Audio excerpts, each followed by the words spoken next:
Next on Worcester News Tonight, a thank you to all who have served and continue to serve the country as Worcester marks Veterans Day. Plus, the Millbury Police Department raising money to help one of its officers' families.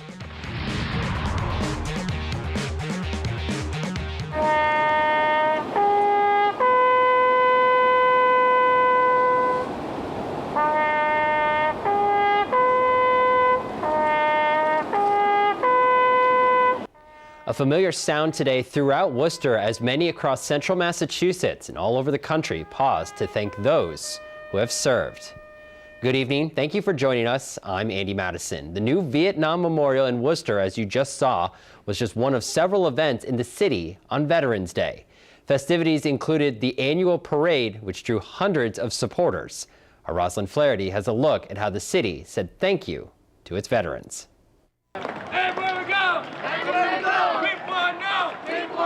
Worcester celebrates the men and women who served and continue to serve the country. Hundreds of people gathered along Grove Street, waving flags and saluting. Today is not just a holiday to take the day off.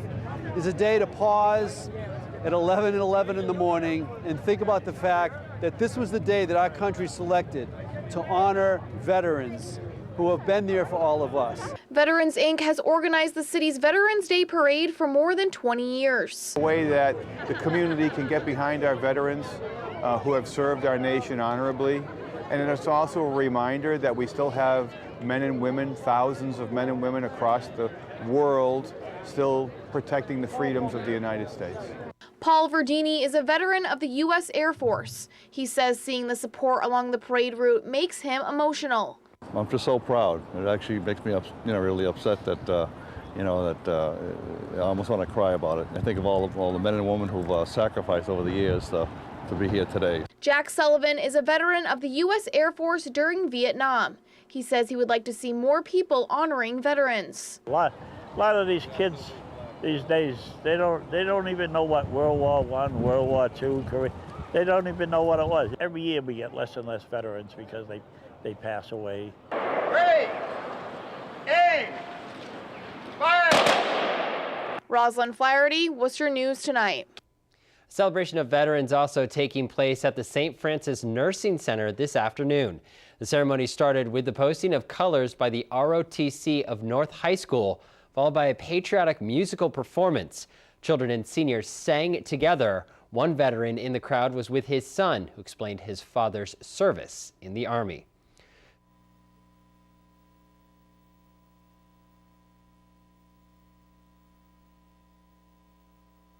Well, I think it's very important because if it wasn't for our servicemen, our country wouldn't be as strong as it is. And I think that when you have stuff like this, it shows how strong our country was at one time and will continue to be strong with the servicemen. And like I told my father today, I said, I will be there with you because I'm proud of you. The two victims stabbed during a carjacking in Connecticut yesterday are said to be doing okay tonight. The carjacking led to a police chase across state lines and into Worcester, where it ended. Our Brittany Schaefer spoke to someone close to the victims and has a look at how their self-defense skills may have saved their lives.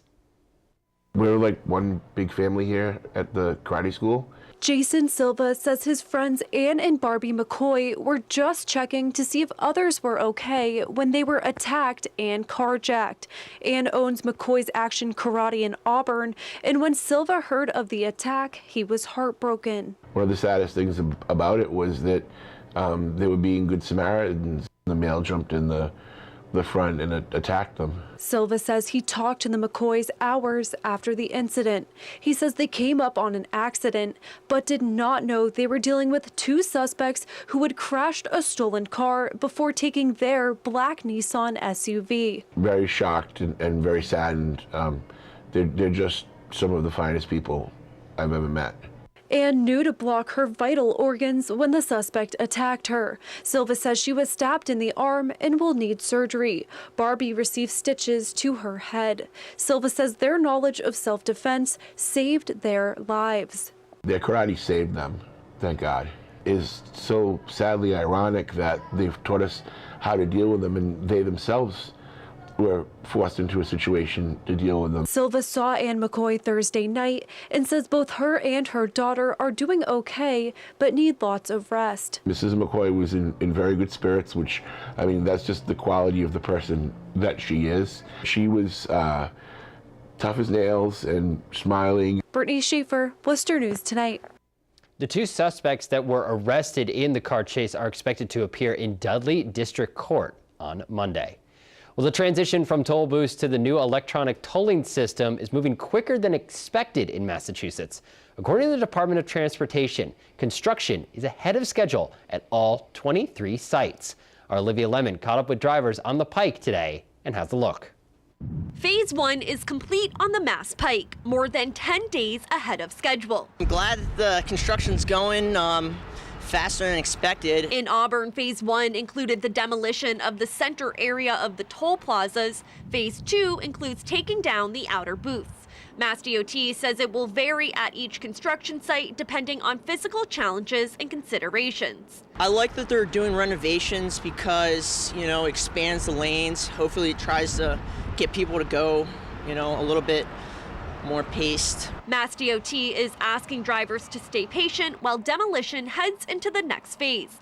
It's scheduled to begin after the Thanksgiving holiday. It is tough around the holidays when, you know, people are trying to get somewhere and have everything set up. Drivers say the transition from cash tolls to electronic tolling has been easy and construction hasn't caused too many traffic delays.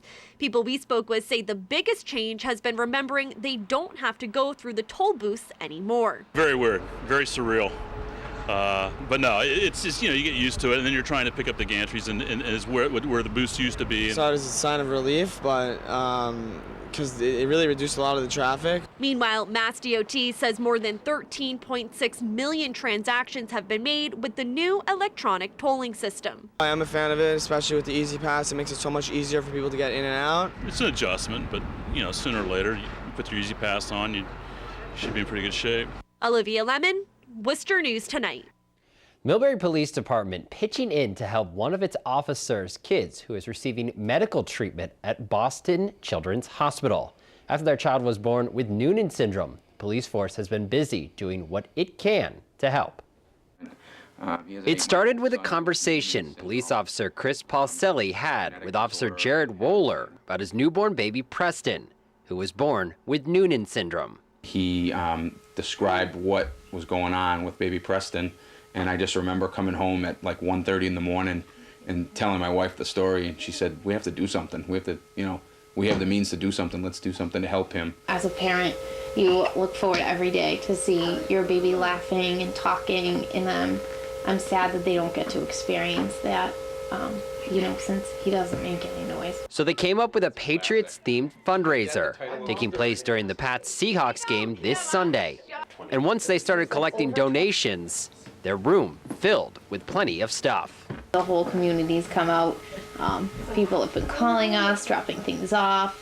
You know, everyone wants to be a part of this event on Sunday. A signed Patriots jersey and tickets to an upcoming game are just some of the many items helping raise money for the Wohler family on Sunday at the VFW in Millbury.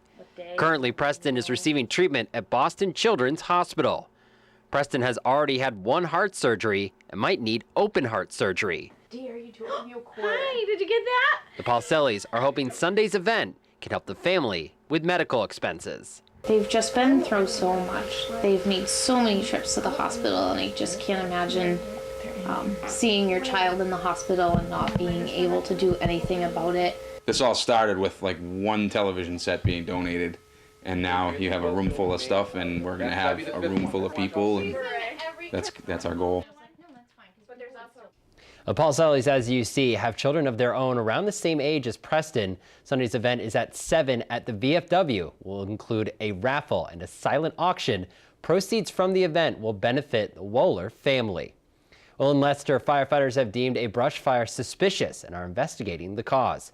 Fire started in the woods near Mount Pleasant Avenue earlier today. No one was injured, and crews were able to put the flames out quickly. They will continue to monitor the area because of the high winds expected Friday night into Saturday.